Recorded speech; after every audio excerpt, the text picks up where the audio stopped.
Dear students, so far we have studied few essentials of valid contract, namely offer, acceptance and free consent. Today we shall discuss one more important essential of valid contract, that is consideration. Without consideration,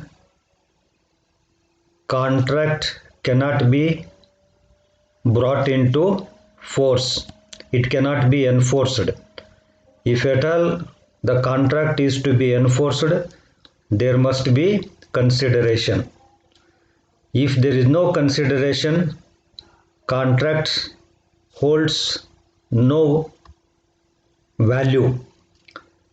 So let us see, and this consideration is the foundation of the contract. Let us see the meaning of consideration. Consideration is a technical term used in the sense of something in return. So something in return constitute consideration. When a party to an agreement promises to do something, he must get something in return. This something in return is defined as a consideration. As I have told you that nobody promises without expecting consideration. In the contract, both the party should get benefited, then only they come forward to enter into agreement or enter into contract. So something in return is called as the consideration, or consideration may be called as a price, or it is a value, or it is amount, or it may be in the form of kind, or it may be an action, or it may be a refrain from action. It may be an action, it may be a money, it may be a price, or it may be a value, or it may be a refrain from action. These are all the constitutes as consideration. ವಿದ್ಯಾರ್ಥಿಗಳೇ, ಈಗಾಗಲೇ ನಾವು ನ್ಯಾಯಸಮ್ಮತ ಒಪ್ಪಂದದ 3 ಪ್ರಮುಖ ಲಕ್ಷಣಗಳನ್ನು ನಾವು ನೋಡಿದ್ದೀವಿ. ಒಂದು ಪ್ರಸ್ತಾಪ, ಇನ್ನೊಂದು ಸ್ವೀಕೃತಿ, ಮತ್ತು ಮೂರನೇದು ಮುಕ್ತ ಸಮ್ಮತಿ ಅಂತೇಳಿ. ಇವತ್ತು ಇನ್ನೊಂದು ಪ್ರಮುಖವಾಗಿರ್ತಕ್ಕಂಥದ್ದು ನ್ಯಾಯಸಮ್ಮತ ಒಪ್ಪಂದದ ಲಕ್ಷಣ ಯಾವುದು ಅಂತಂದ್ರೆ ಪ್ರತಿಫಲ ಅಂತೇಳಿ. ಈ ಪ್ರತಿಫಲ ಅಂದರೆ ಏನು ಅಂತೇಳಿ ತಿಳಿದುಕೊಳ್ಳೋಣ. ನಿಮಗೆಲ್ಲ ಗೊತ್ತಿರ್ಬೋದು, ಪ್ರತಿಫಲವಿಲ್ಲದೇ ಯಾವ ಒಪ್ಪಂದಗಳು ಜಾರಿಗೆ ಕಾನೂನಿನ ಮೂಲಕ ಜಾರಿಗೆ ತರಲಿಕ್ಕೆ ಸಾಧ್ಯ ಇಲ್ಲ. ಅದರ ಅರ್ಥ ಏನಂತಂದ್ರೆ ಪ್ರತಿಫಲ ಇಲ್ಲದೇ ಯಾವ ಒಪ್ಪಂದವೂ ಏರ್ಪಡಲಿಕ್ಕೆ ಸಾಧ್ಯ ಇಲ್ಲ. ಯಾರೇ ವಾಗ್ದಾನ ನೀಡ್ತಾರಂದ್ರೂ ಸಹಿತ ವಾಗ್ದಾನ ನೀಡ್ತಕ್ಕಂಥ ವ್ಯಕ್ತಿ ಪ್ರತಿಯಾಗಿ ಏನನ್ನಾದರೂ ಬಯಸ್ತಾನೆ. ಹಾಗೆ ವಾಗ್ದಾನ ಪಡೆದುಕೊಂಡವನಿಗೂ ಸಹಿತ ಅವನಿಗೂ ಸಹಿತ ಲಾಭ ಆಗಬೇಕು ಅನ್ನೋದನ್ನೇ ನೋಡ್ಕೊಳ್ತಾರೆ. ಹೀಗೆ ಇಬ್ಬರು ವ್ಯಕ್ತಿಗಳು ಪರಸ್ಪರ ಪ್ರತಿಫಲವನ್ನು ಪಡೆದುಕೊಳ್ತಕ್ಕಂಥದ್ದು ಇದು ಒಪ್ಪಂದದ ಒಂದು ಪ್ರಮುಖ ಲಕ್ಷಣ ಅಂಥೇಳಿ. ಹಾಗಾದರೆ ಪ್ರತಿಫಲ ಅಂತಂದರೆ ಏನು ಅಂತೇಳಿ ಹೆಸರೇ ಸೂಚಿಸುವ ಹಾಗೆ ವಾಗ್ದಾನ ನೀಡಿದವನ ಸೇವೆಗೆ ಪ್ರತಿಯಾಗಿ ವಾಗ್ದಾನ ಪಡೆದವನು ನೀಡುವ ಬೆಲೆ ಅಥವಾ ಫಲ ಅಥವಾ ಮೌಲ್ಯ ಅಥವಾ ಕ್ರಿಯೆ ಅಥವಾ ನಿಷ್ಕ್ರಿಯೆ, ಇವುಗಳೆಲ್ಲವೂ ಪ್ರತಿಫಲ ಅಂಥೇಳಿ ಪರಿಗಣಿಸಲ್ಪಡ್ತವೆ. ಹಾಗಾದರೆ ಒಬ್ಬ ವ್ಯಕ್ತಿ ಒಂದು ವಸ್ತುವನ್ನು ಬೇರೆಯವರಿಗೆ ಮಾರಾಟ ಮಾಡ್ತಾನೆ ಅಂತಂದರೆ ವಸ್ತುವಿನ ಮಾರಾಟ ಮಾಡಿದ್ದಕ್ಕೆ ಪ್ರತಿಯಾಗಿ ಅವನು ಹಣವನ್ನು ಬಯಸ್ತಾನೆ ಅಥವಾ ಬೆಲೆಯನ್ನು ಬಯಸ್ತಾನೆ. ಹಾಗೆ ಬೆಲೆಯನ್ನು ನೀಡಿದಂಥ ವ್ಯಕ್ತಿ ಪ್ರತಿಯಾಗಿ ವಸ್ತುಗಳನ್ನು ಪಡೆದುಕೊಳ್ಳಿಕ್ಕೆ ಬಯಸ್ತಾನೆ. ಹೀಗೆ ಪ್ರತಿಯಾಗಿ ಏನನ್ನಾದರೂ ಸ್ವೀಕರಿಸೋದಕ್ಕೆ ಪ್ರತಿಫಲ ಅಂಥೇಳಿ ಕರೀತಾರೆ. ಈ ಪ್ರತಿಫಲ ವಾಗ್ದಾನ ಪಡೆದುಕೊಂಡವನು ವಾಗ್ದಾನ ನೀಡಿದವನಿಗೆ ನೀಡಲ್ಪಡುತ್ತದೆ ಅಂತೇಳಿ ಹೇಳ್ಬೋದು. Let us see the definition of the consideration. According to section 2 clause D of the Indian Contract Act 1872 defines consideration as when at the desire of the promiser or the promisee or any other person has done or abstained from doing or does or abstains from doing or promises to do or to abstain from doing something, such act or abstinence or promise is called as a consideration for the promise. Yeah, it means that it may be an act done or act to be done or act not to be done. So this constitute, if a person says that I will do something, or if a person says that I will not do this and against the consideration, then such acts or such abstinence are called as the consideration. And ಈ section 2 ಪರಿಚ್ಛೇದ D ಏನು ಹೇಳುತ್ತೆ ಅಂತಂದ್ರೆ, ಒಬ್ಬ ವ್ಯಕ್ತಿ ಇಂಥ ಕೆಲಸವನ್ನು ಮಾಡ್ತೇನೆ ಅಥವಾ ಮಾಡೋದ್ರಿಂದ ದೂರ ಉಳಿತೇನೆ, ಮಾಡಿದ್ದೇನೆ, ಮಾಡ್ತೇನೆ ಅಂಥೇಳಿ ಭರವಸೆಯನ್ನು ಕೊಡ್ತಾರಲ್ಲ, ಅದಕ್ಕೆ ಪ್ರತಿಫಲ ಅಂತೇಳಿ ಕರೀತಾರಂತೇಳಿ. Next essentials of valid consideration. The following are the essentials of valid consideration are legal rules as to consideration. The first essential is that it must move at the desire of the promiser. It means that the consideration is the price, or it may be a value, or it may be an action. This price or action must be demanded or must move at the desire of the promiser. So who can demand the consideration, or who can from whom the consideration can move? If the question is like this, you have to answer that the consideration can be demanded by the promiser, or it can be moved at the desire of the promiser. If the promiser doesn't desires, then no consideration will be payable. Second one is that it must move from the promisee or any other person. ಅಂದರೆ ಮೊದಲನೇ ಲಕ್ಷಣ valid consideration, ಯೋಗ್ಯ ಪ್ರತಿಫಲದ ಮೊದಲನೇ ಲಕ್ಷಣ ಏನು ಅಂತಂದರೆ, ಅಥವಾ ಅವಶ್ಯಕ ಅಂಶ ಏನು ಅಂತಂದರೆ, ಇದು ವಾಗ್ದಾನ ನೀಡಿದವನು ಬೇಡಿಕೆಯನ್ನು ವ್ಯಕ್ತಪಡಿಸಬೇಕು ಅಂತೇಳಿ. ವಾಗ್ದಾನ ನೀಡಿದವನು ಪ್ರತಿಫಲವನ್ನು ಕೇಳಬೇಕು, ಅವನು ಕೇಳಿದಾಗ ನೀಡ್ತಕ್ಕಂಥದ್ದು ಪ್ರತಿಫಲ ಅಂತೇಳಿ. ಹಾಗಾದರೆ ಇದು ವಾಗ್ದಾನ ನೀಡಿದವನಿಂದ ಪ್ರಾರಂಭ ಆಗ್ತಕ್ಕಂಥದ್ದು. ಅವನು ಇದನ್ನು ಬಯಸ್ತಾನೆ, ಅವನ ಅಪೇಕ್ಷೆಯ ಮೇರೆಗೆ ಇದನ್ನು ಕೊಡಲ್ಪಡುತ್ತದೆ ಅಂತ ಹೇಳ್ಬೋದು. Then second essential is that it must move from promisee or any other person. See, the first one is that it must be at the desire of promiser. So promiser should ask for the consideration. But second thing is that it may be paid or payable by the promisee or any other person. So for the payment of the payment of the consideration, not necessarily promisee has to pay, or it may move from the promisee or any other person. ಎರಡನೇ ಅಂಶ ಏನು ಅಂತಂದ್ರೆ, ಮೊದಲನೇ ಅಂಶ ವಾಗ್ದಾನ ನೀಡಿದವನೇ ಇದನ್ನು ಅಪೇಕ್ಷೆ ಪಡಬೇಕು ಅಂತೇಳಿ. ಆದರೆ ಇದನ್ನು ನೀಡ್ತಕ್ಕಂಥವನು, ಎರಡನೇದೇನಂತಂದ್ರೆ ಪ್ರಾಮಿಸಿ, ವಾಗ್ದಾನ ಪಡೆದುಕೊಂಡವನು ಇದನ್ನು ನೀಡಬಹುದು, ಅಥವಾ ವಾಗ್ದಾನ ಪಡೆದುಕೊಂಡವನ ಪ್ರತಿನಿಧಿ ಅಥವಾ ಬೇರೆ ಯಾರು, ಅವನ ಪರವಾಗಿ ಬೇರೆ ಯಾರಾದರೂ ಸಹಿತ ಈ ಪ್ರತಿಫಲವನ್ನು ನೀಡಬಹುದು ಅಂತೇಳಿ. ಹಾಗಾದರೆ ಕೇಳಬೇಕಾಗಿರೋದು ವಾಗ್ದಾನ ನೀಡಿದವನು ಮಾತ್ರ. ಅವನು ಬಿಟ್ಟು ಬೇರೆ ಯಾರಿಗೂ ಕನ್ಸಿಡ್ರೇಷನನ್ನು ಕೇಳಲಿಕ್ಕೆ, ಪ್ರತಿಫಲವನ್ನು ಕೇಳಲಿಕ್ಕೆ ಹಾಕಿರೋದಿಲ್ಲ. ಈಗ ಎಕ್ಸು ಕಾರನ್ನು ಮಾರಾಟ ಮಾಡ್ತಾನೆ ಅಂತಂದರೆ ಎಕ್ಸೇ ಅಮೌಂಟನ್ನು ಕೇಳಬೇಕು, ಕನ್ಸಿಡ್ರೇಷನನ್ನು ಕೇಳಬೇಕು. ಎಕ್ಸ್ ಬಿಟ್ಟು ಬೇರೆ ಯಾರು ಕೇಳಿದ್ರು ಅದನ್ನು ಕೊಡಲಿಕ್ಕೆ ಬರೋದಿಲ್ಲ. ಆದರೆ ಎಕ್ಸು ವಾಯಿಗೆ ಕಾರನ್ನು ಮಾರಾಟ ಮಾಡ್ತಾನಂತಂದರೆ ವಾಯ್ ಆದರೂ ಅದರ ಹಣವನ್ನು ಕೊಡ್ಬೋದು, ಪ್ರತಿಫಲವನ್ನು ಕೊಡ್ಬೋದು, ಅಥವಾ ವಾಯ್ ಪರವಾಗಿ ಅವನ ಪ್ರತಿನಿಧಿ ಆದರೂ ಆ ಹಣವನ್ನು ಅಥವಾ ಪ್ರತಿಫಲವನ್ನು ಕೊಡ್ಬೋದು. ಹಾಗಾದರೆ ನೀಡೋದು ವಾಗ್ದಾನ ಪಡೆದುಕೊಂಡವನಾಗಿರ್ಬೋದು ಅಥವಾ ಅವನ ಪ್ರತಿನಿಧಿ ಆಗಿರ್ಬೋದು. ಅದರ ಅಪೇಕ್ಷೆ ಮಾಡೋದು ಮಾತ್ರ ವಾಗ್ದಾನ ನೀಡಿದವನೇ ಅದನ್ನು ಅಪೇಕ್ಷೆ ಪಡಬೇಕಂತೇಳಿ. So second one is it must move it must move from the promisee or any other person. ನಿಮ್ಮ ಕ್ವಶನ್ ಕೇಳ್ಬೋದು, who can pay the consideration. Who can pay consideration promisee ಕೊಡ್ಬೋದು ಅಥವಾ ಬೇರೆ ಯಾರು ಕೊಡ್ಬೋದು.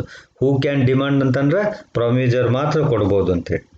Then third is that it may be past, present or future. So consideration may be past or maybe present or maybe future. In the definition we have seen that it is an act which has done means it is a past consideration. The does or abstains from doing refers to present consideration. Similarly, word promises to do means future consideration.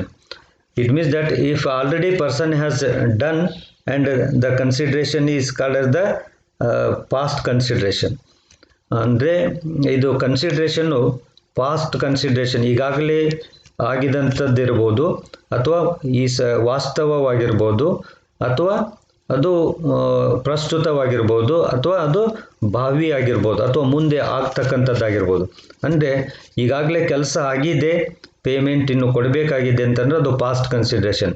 ಈಗಾಗಲೇ ಪೇಂಟನ್ನು ಮಾಡಿಬಿಟ್ಟಿದ್ದಾನೆ painter ಮನೆಗೆ, ಅವನಿಗೆ ನಾಳೆ ದುಡ್ಡು ಕೊಡ್ತೀವಿ ಅಂತ ಹೇಳೋದು ಅದು past consideration ಆಗುತ್ತೆ. ಅದೇ ಪ್ರೆಸೆಂಟ್ ಕನ್ಸಿಡ್ರೇಷನ್ ಅಂದರೆ ಈಗ ಕಾರನ್ನು ಮಾರಾಟ ಮಾಡಿದ್ದಾನೆ, ತಕ್ಷಣವೇ ದುಡ್ಡನ್ನು ಕೊಟ್ಟಿದ್ದಾನೆ.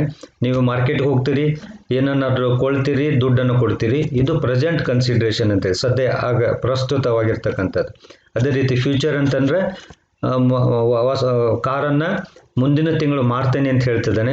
ಅದೇ ಪ್ರಕಾರ ಪ್ರಾಮಿಜಿ ಮುಂದಿನ ತಿಂಗಳು ನಾನು ಹಣ ಕೊಡ್ತೀನಿ ಅಂತ ಹೇಳ್ತಾನೆ. ಇದು ಫ್ಯೂಚರ್ ಕನ್ಸಿಡರೇಷನ್ ಅಂತೇಳಿ. ಸೊ ಅದು ಪಾಸ್ಟ್ ಆಗಿರ್ಬೋದು, ಪ್ರೆಸೆಂಟ್ ಆಗಿರ್ಬೋದು, ಅಥವಾ ಫ್ಯೂಚರ್ ಆಗಿರ್ಬೋದು, ಒಟ್ಟು ಕನ್ಸಿಡ್ರೇಷನ್ ಇರಬೇಕು ಅಂತೇಳಿ ಕಾಂಟ್ರಾಕ್ಟ್ನಲ್ಲಿ. ನಾಲ್ಕನೇದು, it need not be adequate. It means that the consideration may be past, present or future, but the thing is that it need not be adequate. In other words, consideration has already explained means something in return. It is a something in return, not necessarily adequate in return. This means something in return need not necessarily be an equal value to something given.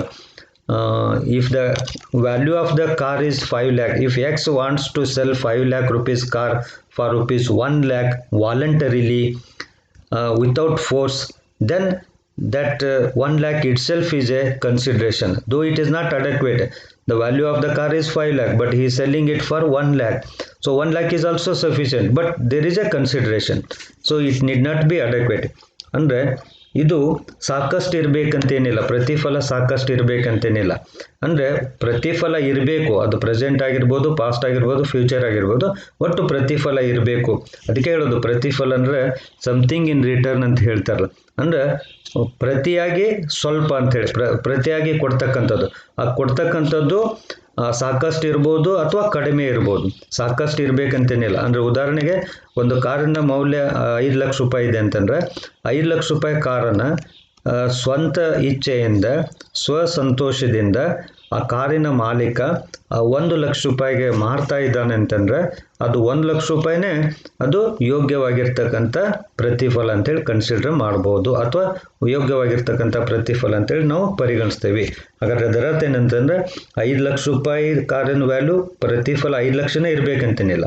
5 ಲಕ್ಷದ ಬದಲಿ 1 ಲಕ್ಷ ರೂಪಾಯಿನೇ ಇರ್ಬೋದು. But ಯಾರು ಮಾರ್ತಾ ಇದ್ದಾರೋ ಅವನು ಸ್ವಸಂತೋಷದಿಂದ ಅಷ್ಟಕ್ಕೆ ಒಪ್ಕೊಂಡಿರಬೇಕು. ಬೇರೆ ಯಾರ ಒತ್ತಾಯಕ್ಕೆ ಒಪ್ಕೊಂಡಿದ್ರೆ ಅದು ಯೋಗ್ಯವಾಗೋದಿಲ್ಲ. ಸ್ವಸಂತೋಷದಿಂದ ಕಡಿಮೆ ಮೌಲ್ಯಕ್ಕೂ ಸಹಿತ ಪ್ರತಿಫಲವನ್ನು ಸ್ವೀಕರಿಸಿದ್ರೆ ಅದು ಯೋಗ್ಯವಾಗಿರ್ತಕ್ಕಂಥ ಪ್ರತಿಫಲ ಆಗುತ್ತೆ ಅಂತೇಳಿ. Next, it must B real and not illusory. Though consideration need not be adequate, but it must be real and of some value in the eyes of law. It must not be physically, legally impossible, uncertain and illusory. For example, promise to bring stars from sky for rupees 25,000 is a illusory one. It is not a real, not possible. So such consideration are not a valid consideration. ಅಂದರೆ ಇದು ವಾಸ್ತವವಾಗಿರಬೇಕು, ಕಲ್ಪನಾತೀತವಾಗಿರಬಾರ್ದು, ಅಸಾಧ್ಯವಾಗಿರಬಾರ್ದು ಅಂತೇಳಿ. ಪ್ರತಿಫಲ ವಾಸ್ತವವಾಗಿರಬೇಕು, ಪ್ರತಿಫಲ ಕಲ್ಪನಾತೀತವಾಗಿರಬಾರ್ದು ಅಂತೇಳಿ. ಅಂದರೆ ಪ್ರತಿಫಲ ಸಾಕಷ್ಟು ಇರಬಾರ್ದು ಅನ್ನೋದು ನಿಜ, ಅದು ಎಷ್ಟಾದರೂ ಇರಲಿ, ಬಟ್ ಅದು ವಾಸ್ತವವಾಗಿರಬೇಕು.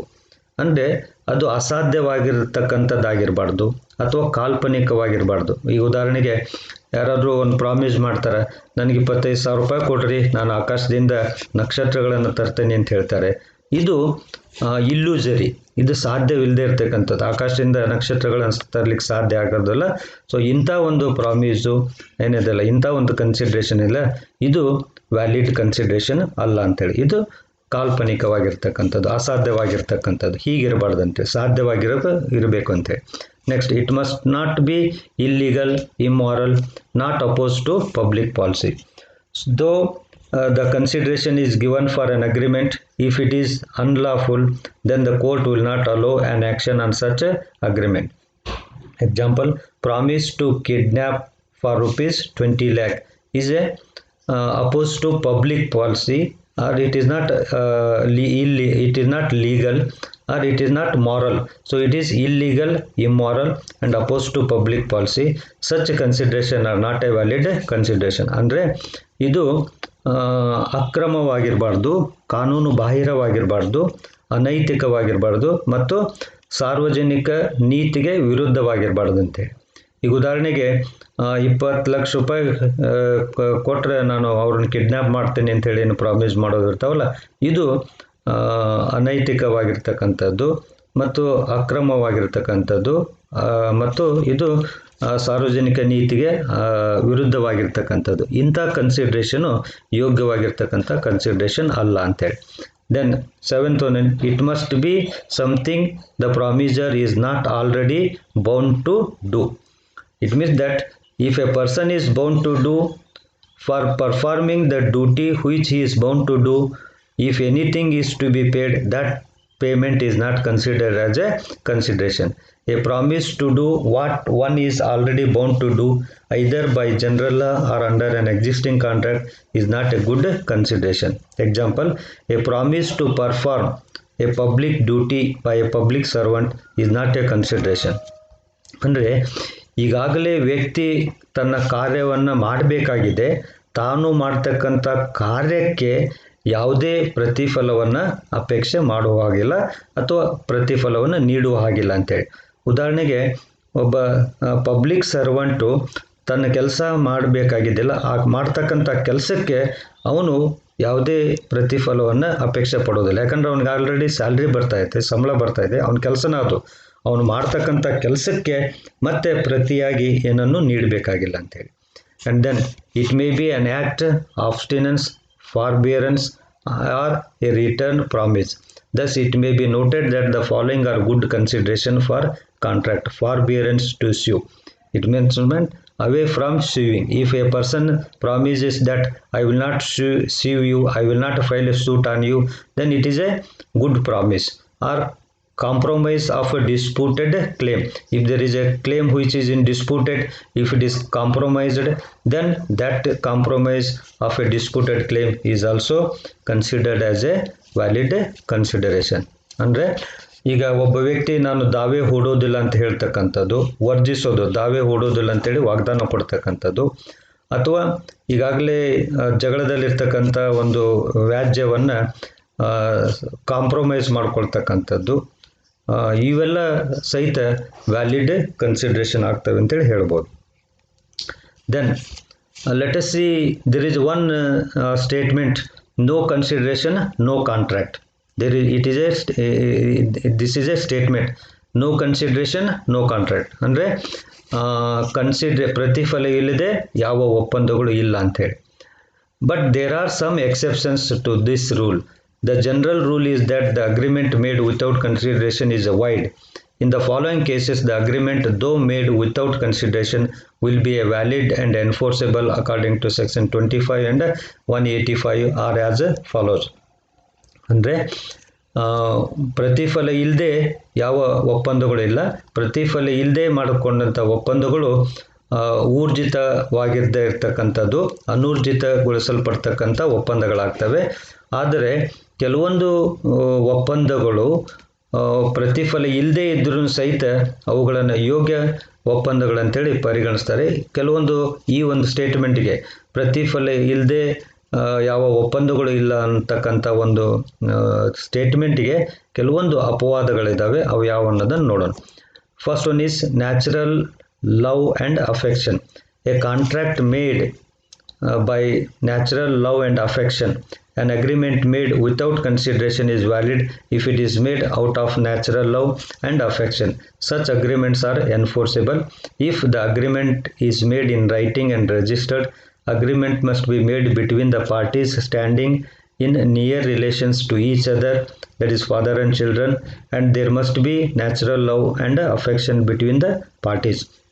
It means that if any agreement is made out of natural love and affection, and that agreement is in writing and it is registered and it is made between the parties which are relatives, and also if it is out of natural love and affection, then such a agreement is a valid agreement and enforceable, and no consideration is required.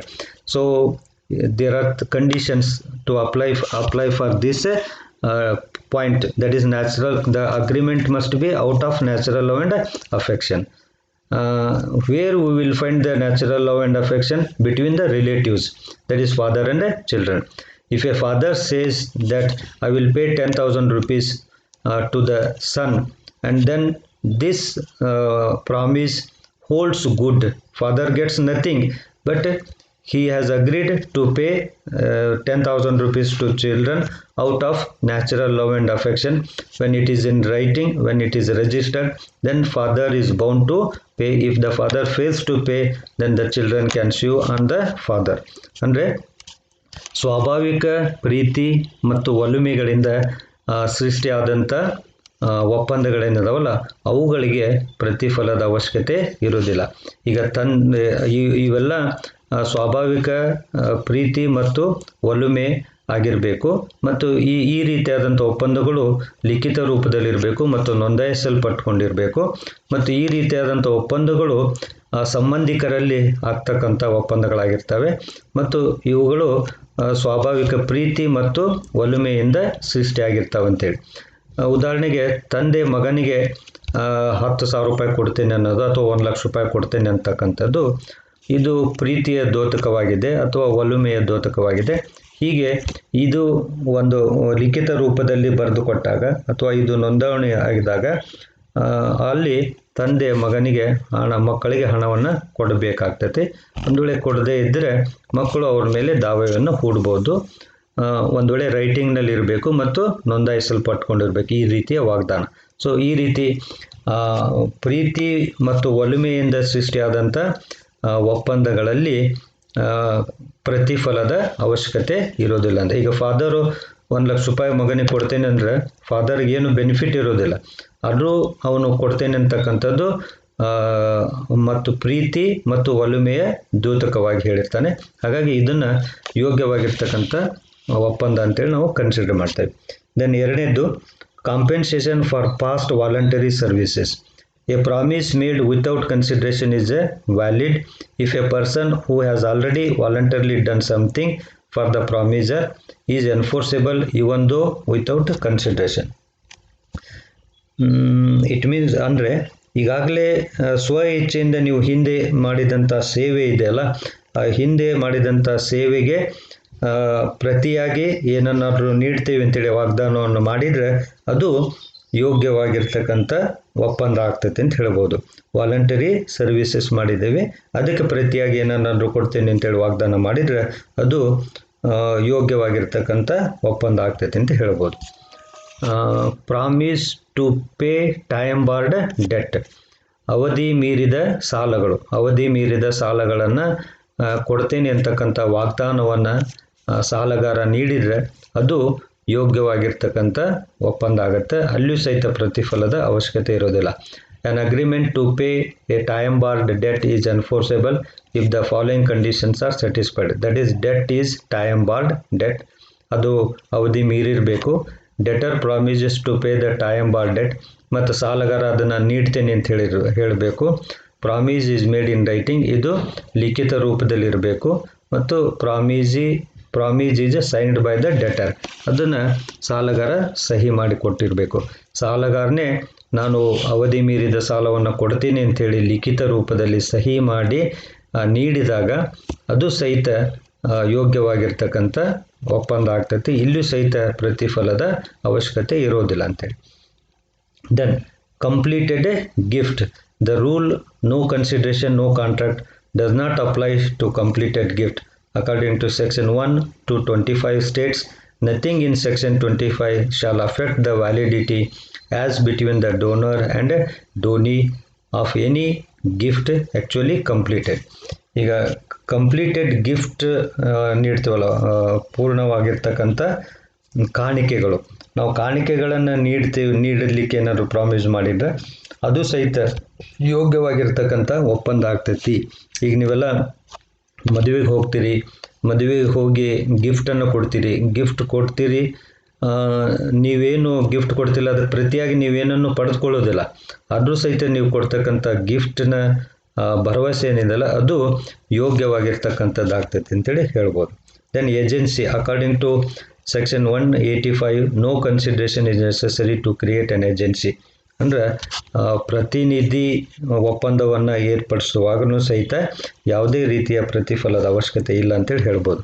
Then charitable subscription where the promisee on the strength of the promise makes commitments then they sue the promisor. ಅಂದರೆ ಈಗ ಯಾರಾದರೂ ವಾಗ್ದಾನವನ್ನು ನೀಡಿರ್ತಾರಲ್ಲ, ಇದು ವಂತಿಗೆಯನ್ನು ನೀಡ್ತೇನೆ ಅಂತೇಳಿ ಧರ್ಮ ಕಾರ್ಯಕ್ಕಾಗಿ ಸಮಾಜ ಕಾರ್ಯಕ್ಕಾಗಿ ವಂತಿಗೆಯನ್ನು ನೀಡ್ತೀನಿ ಅಂತೇಳಿ ಯಾರಾದರೂ ಪ್ರಾಮಿಸ್ ಮಾಡಿದರೆ ಆ ಪ್ರಾಮಿಸಿನ ಭರವಸೆ ಮೇಲೆ ವಾಗ್ದಾನ ಪಡೆದುಕೊಂಡವನು ಏನಾದರೂ ಖರ್ಚುಗಳನ್ನು ಮಾಡಿದರೆ ಆ ಖರ್ಚುಗಳನ್ನು ವಾಪಸ್ ಪಡೆದುಕೊಳ್ಳಿಕ್ಕೆ ಅಥವಾ ಯಾರು ದಾನ ಮಾಡ್ತೇನೆ ಅಂತ ಹೇಳಿದಾರಲ್ಲ ಅವರಿಂದ ಪಡೆದುಕೊಳ್ಳಿಕ್ಕೆ ಅವನಿಗೆ ಹಕ್ಕಿದೆ ಅಂತೇಳಿ ಹೇಳ್ಬೋದು.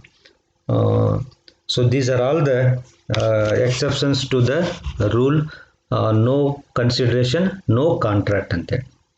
ಈಗಾಗಲೇ ಕನ್ನಡದಾಗ ಹೇಳಿದ್ದೀನಿ, ಮತ್ತೊಂದು ಸಲ ಇಲ್ಲಿ ನಾನು ರಿಪೀಟ್ ಮಾಡ್ತಿದ್ದೀನಿ ಕನ್ನಡದಲ್ಲಿ. ಪ್ರತಿಫಲ. ನ್ಯಾಯಬದ್ಧ ಒಪ್ಪಂದದ ಅವಶ್ಯಕ ಅಂಶಗಳಲ್ಲಿ ಪ್ರತಿಫಲವು ಒಂದು. ಕೆಲವೊಂದು ಸಂದರ್ಭಗಳನ್ನು ಹೊರತುಪಡಿಸಿ ಪ್ರತಿಫಲವಿಲ್ಲದೆ ಒಪ್ಪಂದವನ್ನು ಜಾರಿಗೊಳಿಸಲು ಬರುವುದಿಲ್ಲ. ಪ್ರತಿಫಲ ರಹಿತ ಒಡಂಬಡಿಕೆಯು ಕೇವಲ ವಾಗ್ದಾನವಾಗಿಯೇ ಉಳಿಯುತ್ತದೆ ಹೊರತು ನ್ಯಾಯಬದ್ಧ ಒಪ್ಪಂದವಾಗುವುದೇ ಇಲ್ಲ. ಹಾಗಾದರೆ ಪ್ರತಿಫಲದ ಅರ್ಥ, ವಾಗ್ದಾನ ಕೊಟ್ಟವನು ಸೇವೆಗೆ ಪ್ರತಿಯಾಗಿ ವಾಗ್ದಾನ ಪಡೆದವನು ನೀಡುವ ಫಲ ಅಥವಾ ಬೆಲೆಗೆ ಪ್ರತಿಫಲವೆಂದು ಕರೆಯುತ್ತಾರೆ. ಉದಾಹರಣೆಗೆ, ರಮೇಶನು ತನ್ನ ಕಾರನ್ನು ಸುರೇಶನಿಗೆ 2 ಲಕ್ಷ ರೂಪಾಯಿಗೆ ಮಾರಲು ಒಪ್ಪುತ್ತಾನೆ. ಇದಕ್ಕೆ ಪ್ರತಿಯಾಗಿ 2 ಲಕ್ಷ ರೂಪಾಯಿಗಳನ್ನು ನೀಡುತ್ತಾನೆ.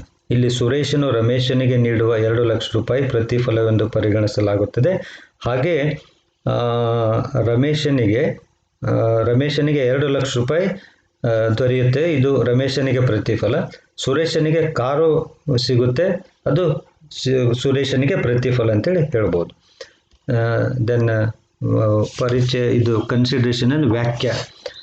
ಈಗಾಗಲೇ ನಾನು ಹೇಳಿದ್ದೇನೆ, ಇದು ಮತ್ತೇನು ಹೇಳೋದು ಬೇಡ. ಅಂದರೆ ವಾಗ್ದಾನ ಪರಿಚಯದ 2D ಪ್ರಕಾರ ವಾಗ್ದಾನ ಕೊಟ್ಟವನ ಅಪೇಕ್ಷೆಯ ಮೇರೆಗೆ ವಾಗ್ದಾನ ಪಡೆದವನು ಅಥವಾ ಇತರ ವ್ಯಕ್ತಿಯು ಒಂದು ಕಾರ್ಯವನ್ನು ಮಾಡಿದ್ದರೆ ಅಥವಾ ಮಾಡುವುದರಿಂದ ದೂರ ಉಳಿದಿದ್ದರೆ ಅಥವಾ ಮಾಡಿದರೆ ಅಥವಾ ಮಾಡಲು ಅಥವಾ ಮಾಡುವುದರಿಂದ ದೂರ ಉಳಿಯಲು ವಾಗ್ದಾನ ಮಾಡಿದರೆ ಇಂಥ ಕ್ರಿಯೆ ನಿಷ್ಕ್ರಿಯೆ ಅಥವಾ ವಾಗ್ದಾನವು ಪ್ರತಿಫಲವಾಗಿದೆ.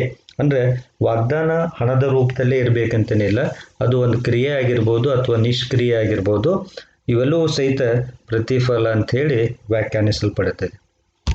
ನ್ಯಾಯಬದ್ಧ ಪ್ರತಿಫಲದ ಅವಶ್ಯಕತೆಗಳು. ಇದು ಒಂದನೇದು, ವಾಗ್ದಾನ ಕೊಟ್ಟವನ ಅಪೇಕ್ಷೆಯ ಮೇರೆಗೆ ನೀಡಲಾಗೋದು. ನಿಮ್ಗೆ ಕೇಳ್ತಾರೆ, ಈ ಪ್ರತಿಫಲವನ್ನು ಯಾರು ಅಪೇಕ್ಷೆ ಮಾಡ್ತಾರೆ ಅಂತ. ಯಾರ ಅಪೇಕ್ಷೆಯ ಮೇರೆಗೆ ಪ್ರತಿಫಲವನ್ನು ನೀಡಲಾಗುವುದು ಅಂದರೆ ವಾಗ್ದಾನ ಕೊಟ್ಟವನ ಅಪೇಕ್ಷೆಯ ಮೇರೆಗೆ ಇದು ನೀಡಲಾಗೋದು. ವಾಗ್ದಾನ ಕೊಟ್ಟವನೇ ಪ್ರತಿಫಲವನ್ನು ಕೇಳಬೇಕು ಹೊರತು ಬೇರೆಯವರು ಕೇಳಲಿಕ್ಕೆ ಅವಕಾಶ ಇರೋದಿಲ್ಲ. ಈಗ ರಮೇಶ ಸುರೇಶನಿಗೆ ಕಾರ್ ಮಾರ್ತಾನೆ ಅಂತಂದರೆ ಆ ಹಣವನ್ನು ಕೇಳಲಿಕ್ಕೆ ರಮೇಶನಿಗೆ ಮಾತ್ರ ಹಕ್ಕಿದೆ ಹೊರತು ಬೇರೆಯವರು ಕೇಳಲಿಕ್ಕೆ ಹಕ್ಕಿಲ್ಲ ಅಂತೇಳಿ. ಎರಡನೇದು, ವಾಗ್ದಾನ ಪಡೆದವನು ಅವನ ಪರವಾಗಿ ಅಥವಾ ಬೇರೊಬ್ಬರು ಪ್ರತಿಫಲವನ್ನು ನೀಡಬಹುದು. ಹಾಗಾದರೆ ಯಾರು ಅಪೇಕ್ಷೆ ಮಾಡ್ಬೋದಂದ್ರೆ ವಾಗ್ದಾನ ಕೊಟ್ಟವನು, ಯಾರು ನೀಡಬಹುದು ಈ ಪ್ರತಿಫಲವನ್ನು ಅಂದ್ರೆ ವಾಗ್ದಾನ ಪಡೆದವನು ನೀಡಬಹುದು ಅಥವಾ ಅವನ ಪರವಾಗಿ ಬೇರೆ ಯಾರಾದರೂ ನೀಡಬಹುದು. ಈಗ ಮೇಲಿನ ಉದಾಹರಣೆಯಲ್ಲಿ ರಮೇಶ್ ಸುರೇಶನಿಗೆ ಕಾರ್ ಮಾಡ್ತಾನಂತಂದ್ರೆ ಹಣವನ್ನು ಕೇಳಲಿಕ್ಕೆ ರಮೇಶನಿಗೆ ಹಕ್ಕಿದೆ.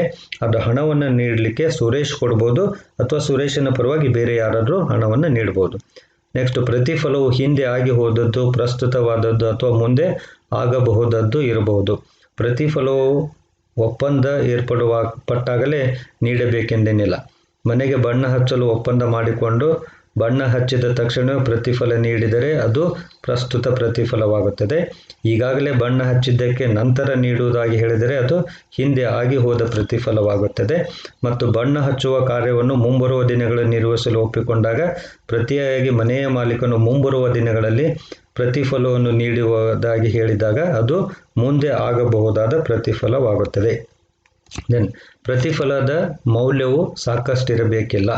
ಈಗಾಗಲೇ ನಾನು ಹೇಳಿದ್ದೇನೆ, ಇನ್ನು 5 ಲಕ್ಷ ರೂಪಾಯಿ ಕಾರನ್ನು 50,000 ರೂಪಾಯಿಗೆ ಮಾರಲು ಸ್ವಸಂತೋಷದಿಂದ ಒಪ್ಪಿದಾಗ ಅದು ನ್ಯಾಯಸಮ್ಮತ ಪ್ರತಿಫಲವಾಗುತ್ತದೆ ಅಂತೇಳಿ. ನೆಕ್ಸ್ಟ್, ಪ್ರತಿಫಲವು ವಾಸ್ತವವಾಗಿರಬೇಕು. ಪ್ರತಿಫಲ ಸಾಕಷ್ಟಿರಬೇಕೆಂದಿಲ್ಲ, ಆದರೂ ಸಹಿತ ಅದು ವಾಸ್ತವವಾಗಿರಬೇಕು ಅಂತೇಳಿ. ಅಂದರೆ ಅನಿಶ್ಚಿತವಾಗಿರಬಾರ್ದು ಅಂಥೇಳಿ. ಉದಾಹರಣೆ ನಾನು ಹೇಳಿದ್ದೇನೆ, 10,000 ರೂಪಾಯಿ ಕೊಟ್ಟರೆ ಆಕಾಶದಿಂದ ನಕ್ಷತ್ರಗಳನ್ನು ತಂದು ಕೊಡುತ್ತೇನೆ ಅಂತೇಳಿ ವಾಗ್ದಾನ ನೀಡಿದರೆ ಇದು ವಾಸ್ತವವಾಗಿರುವುದಿಲ್ಲ ಅಂತೇಳಿ. ನೆಕ್ಸ್ಟ್, ಕರ್ತವ್ಯ ಪಾಲನೆಗೆ ನೀಡುವುದು ಪ್ರತಿಫಲವಲ್ಲ. ತಮ್ಮ ಕರ್ತವ್ಯವನ್ನು ಪಾಲನೆ ಮಾಡಿದಾಗ ಯಾರೂ ಪ್ರತಿಫಲವನ್ನು ನೀಡಬೇಕಾಗಿಲ್ಲ, ಅದಕ್ಕಾಗಿಯೇ ಅವರಿಗೆ ವೇತನ ದೊರೆಯುತ್ತಿರುತ್ತೆ. ಉದಾಹರಣೆಗೆ ಪೊಲೀಸರು ಕಳೆದು ಹೋದ ವಸ್ತುಗಳನ್ನು ಮಾಲೀಕನಿಗೆ ಹುಡುಕಿ ಒಪ್ಪಿಸಿದರೆ ಮಾಲೀಕನು ಪ್ರತಿಯಾಗಿ ಪೊಲೀಸರಿಗೆ ಹಣ ನೀಡಬೇಕಾಗಿಲ್ಲ, ಏಕೆಂದರೆ ಕಳೆದು ಹೋದ ವಸ್ತುಗಳನ್ನು ಹುಡುಕಿ ಕೊಡುವುದೇ ಪೊಲೀಸರ ಕರ್ತವ್ಯವಾಗಿದೆ. ಹೀಗೆ ಪೊಲೀಸರು ತಮ್ಮ ಕರ್ತವ್ಯವನ್ನು ನಿರ್ವಹಿಸಿದಾಗ, ಉಪನ್ಯಾಸಕರು ತಮ್ಮ ಕರ್ತವ್ಯವನ್ನು ನಿರ್ವಹಿಸಿದಾಗ ಅವರಿಗೆ ಯಾವುದೇ ಪ್ರತಿಫಲವನ್ನು ನೀಡಬೇಕಾಗಿಲ್ಲ, ಯಾಕಂದರೆ ಅವರಿಗೆ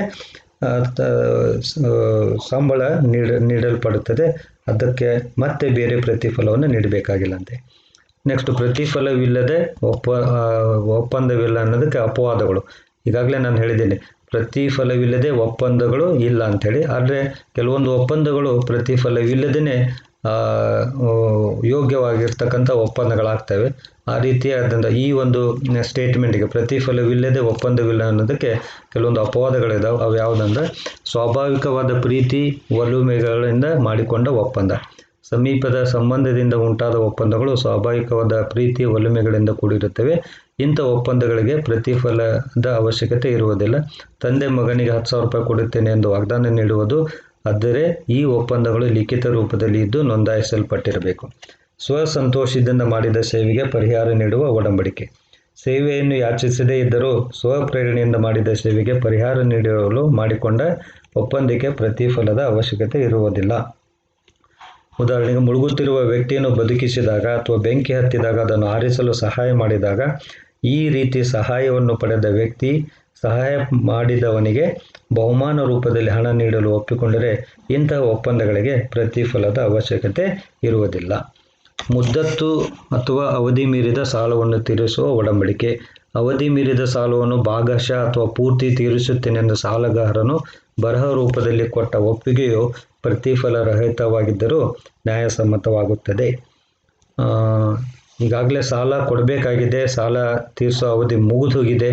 ಆ ಸಾಲ ತೀರಿಸೋ ಅವಧಿ ಮುಗಿದು ಹೋಗಿರ್ತಕ್ಕಂಥ ಮುದ್ದತ್ತು ಮೀರಿದ ಅವಧಿ ಮೀರಿದ ಸಾಲ ಅಂತ ಕರೀತಾರೆ. ಅದನ್ನೇನಾದರೂ ಲಿಖಿತ ರೂಪದಲ್ಲಿ ನಾನು ಕೊಡ್ತೇನೆ, ಪೂರ್ತಿ ಕೊಡ್ತೇನೆ ಅಥವಾ ಸ್ವಲ್ಪ ಆದರೂ ಕೊಡ್ತೇನೆ ಅಂತೇಳಿ ಏನಾದರೂ ಸಾಲಗಾರ ಬರೆದು ಕೊಟ್ಟರೆ ಅದಕ್ಕೂ ಸಹಿತ ಪ್ರತಿಫಲದ ಅವಶ್ಯಕತೆ ಇಲ್ಲಂತೆ. ಪೂರ್ತಿಯಾದ ಕೊಡುಗೆ. ತಾನು ನೀಡುತ್ತೇನೆ ಅಥವಾ ಕೊಡುಗೆ ಕೊಡುತ್ತೇನೆ ಎಂದು ಮಾಡಿಕೊಂಡ ಒಪ್ಪಂದಗಳು ಪ್ರತಿಫಲ ರಹಿತವಾಗಿದ್ದರೂ ನ್ಯಾಯಸಮ್ಮತವಾಗಿರುತ್ತವೆ ಅಂತೇಳಿ. ನೆಕ್ಸ್ಟ್, ಕಾರ್ಯಭಾರದ ಒಪ್ಪಂದ. ಕಾರ್ಯಭಾರದ ಒಪ್ಪಂದವನ್ನು ನಿರ್ವಹಿಸಲು ಯಾವುದೇ ಪ್ರತಿಫಲದ ಅವಶ್ಯಕತೆ ಇರುವುದಿಲ್ಲ. ವಾಗ್ದಾನ ಪಡೆದವನು ವಾಗ್ದಾನ ನೆರವೇರಿಕೆಯಲ್ಲಿ ರಿಯಾಯಿತಿ ತೋರಿಸುವುದು. ಅಂದರೆ ಬರತಕ್ಕ ಸಾಲದ ಹಣ ತೀರಿಸುವಲ್ಲಿ ಸಾಹುಕಾರನು ಸಾಲಗಾರನಿಗೆ ತೋರಿಸುವ ರಿಯಾಯಿತಿ, ಅಂದರೆ ಕಡಿಮೆ ಹಣ ಸ್ವೀಕರಿಸಲು ಒಪ್ಪಿಕೊಳ್ಳುವುದು ಅಥವಾ ಸಾಲ ಮರುಪಾವತಿ ಅವಧಿಯನ್ನು ವಿಸ್ತರಿಸುವ ಒಪ್ಪಂದಗಳು. ಅಂದರೆ ಈಗ ಸಾಲ ವಾಪಸ್ ಕೊಡಬೇಕಾಗಿದೆ, ಅದು ಕೊಡೋಕ್ಕಾಗೋದಿಲ್ಲ ಅಂತಂದಾಗ ಮತ್ತು ಸಾಲಗಾರ ಏನು ಹೇಳ್ತಾನೆ, ಸಾಹುಕಾರನು ಬಂದು ನನಗೆ ಅಷ್ಟು ಪೂರ್ತಿ ಕೊಡೋಕ್ಕಾಗೋದಿಲ್ಲ, ಸ್ವಲ್ಪ ಕೊಡ್ತೀನಿ ಅಂತ ಹೇಳ್ತಾನೆ. ಅದಕ್ಕೆ ಸಾಹುಕಾರ ಒಪ್ಕೊಳ್ತಾನೆ. ಅಥವಾ ಮತ್ತು ಸಾಹುಕಾರ ಪ್ರತಿಯಾಗಿ ಅದಕ್ಕೆ ಇದಕ್ಕೆ ಸಾಲಗಾರ ಅವಧಿ ಕೇಳ್ಬೋದು, ಇಲ್ಲ ಇನ್ನೊಂದು ಸ್ವಲ್ಪ ಅವಧಿ ಕೊಡಿ ನನಗೆ ಸಾಲ ತೀರಿಸ್ಲಿಕ್ಕೆ ಅಂತೇಳಿ. ಅವಾಗ ಸಾಹುಕಾರ ಒಪ್ಕೊಳ್ಬೋದು. ಅದಕ್ಕೆ ಪ್ರತಿಯಾಗಿ ಸಾಲಗಾರ ಇನ್ನೂ ಹೆಚ್ಚಿನ ಹಣ ಕೊಡ್ತೀನಿ ಅಂತ ಹೇಳಿದರೆ ಅದು ಯೋಗ್ಯವಾಗಿರ್ತಕ್ಕಂಥ ಒಪ್ಪಂದ ಆಗ್ತೈತೆ. ಇದಕ್ಕೂ ಪ್ರತಿಫಲದ ಅವಶ್ಯಕತೆ ಇಲ್ಲ ಅಂತೇಳಿ. ಧರ್ಮದ ವಂತಿಕೆಗಳು, ಧರ್ಮದ ಕಾರ್ಯಗಳಿಗಾಗಿ ವಾಗ್ದಾನ ಮಾಡಿದ ವಂತಿಕೆಗಳಿಗೆ ಪ್ರತಿಫಲದ ಅವಶ್ಯಕತೆ ಇರೋದಿಲ್ಲ. ಇವಕ್ಕೂ ಸಹಿತ ಯಾವುದೇ ಪ್ರತಿಫಲದ ಅವಶ್ಯಕತೆ, ನೀವೇನಾದರೂ ದಾನ ಮಾಡ್ತೀರಿ ಅಂತಂದರೆ ನಿಮಗೆ ಪ್ರತಿಯಾಗಿ ಏನು ಸಿಗೋದಿಲ್ಲ. ಆದರೂ ಸಹಿತ ನೀವು ವಾಗ್ದಾನ ಏನು ಕೊಟ್ಟಿದ್ದೀರಲ್ಲ ಅದು ಯೋಗ್ಯವಾಗಿರ್ತಕ್ಕಂಥ ವಾಗ್ದಾನ ಆಗುತ್ತೆ ಅಥವಾ ಒಪ್ಪಂದ ಆಗ್ತೈತೆ ಅಂತೇಳಿ ಹೇಳ್ಬೋದು. ಸೊ ಇವೆಲ್ಲ ಕೆಲವೊಂದು ಅಪವಾದಗಳು, ಪ್ರತಿಫಲವಿಲ್ಲದೆ ಒಪ್ಪಂದವಿಲ್ಲ ಅನ್ನೋದಕ್ಕೆ ಅಪವಾದಗಳು ಅಂತೇಳಿ. ಈ ರೀತಿಯಾಗಿ ಒಟ್ಟಿನಲ್ಲಿ ಪ್ರತಿಫಲ ಅಂತಕ್ಕಂಥದ್ದು ಭಾಳ ಅವಶ್ಯಕತೆವಾಗಿದೆ. ಇದಕ್ಕೆ ಎಲ್ಲ ಒಪ್ಪಂದಗಳಿಗೆ ಅಡಿಪಾಯ ಅಂತ ಕರೀತಾರೆ. ಅಂದರೆ ಪ್ರತಿಫಲ ಇಲ್ಲದೇ ಯಾವ ಒಪ್ಪಂದಗಳು ಸಾಮಾನ್ಯವಾಗಿ ಆಗೋದಿಲ್ಲ. ಕೆಲವೊಂದು ಒಪ್ಪಂದಗಳನ್ನು ಹೊರತುಪಡಿಸಿ ಉಳಿದ ಎಲ್ಲ ಒಪ್ಪಂದಗಳಿಗೂ ಸಹಿತ ಪ್ರತಿಫಲದ ಅವಶ್ಯಕತೆ ಇದೆ ಅಂಥೇಳಿ ನಾವು ಈ ಒಂದು ವಿಡಿಯೋದಲ್ಲಿ ತಿಳ್ಕೊಂಡಿದ್ದೇವೆ. ಸೊ ಈಗ 4ನೇ ಎಸೆನ್ಷಿಯಲ್ ಅಂದರೆ ನಾವು ನೋಡಿದ್ದೇವೆ, 4 ಲಕ್ಷಣವನ್ನು ನೋಡಿದ್ದೇವೆ. ಸೊ ಇದೆಲ್ಲ ನಿಮಗೆ ಅರ್ಥ ಆಗ್ತದೆ ಅಂತಕ್ಕಂಥ ಭರವಸೆಯಿಂದ ಮುಂದಿನ ವಿಡಿಯೋದಲ್ಲಿ ಮತ್ತೊಂದು ನ್ಯಾಯಸಮ್ಮತ ಒಪ್ಪಂದದ ಲಕ್ಷಣವನ್ನು ನೋಡೋಣ ಅಂತ ಹೇಳ್ತಾ ಈ ಒಂದು ವಿಡಿಯೋನ ಇಲ್ಲಿಗೆ ಮುಗಿಸ್ತಾ ಇದ್ದೇನೆ. Thank you.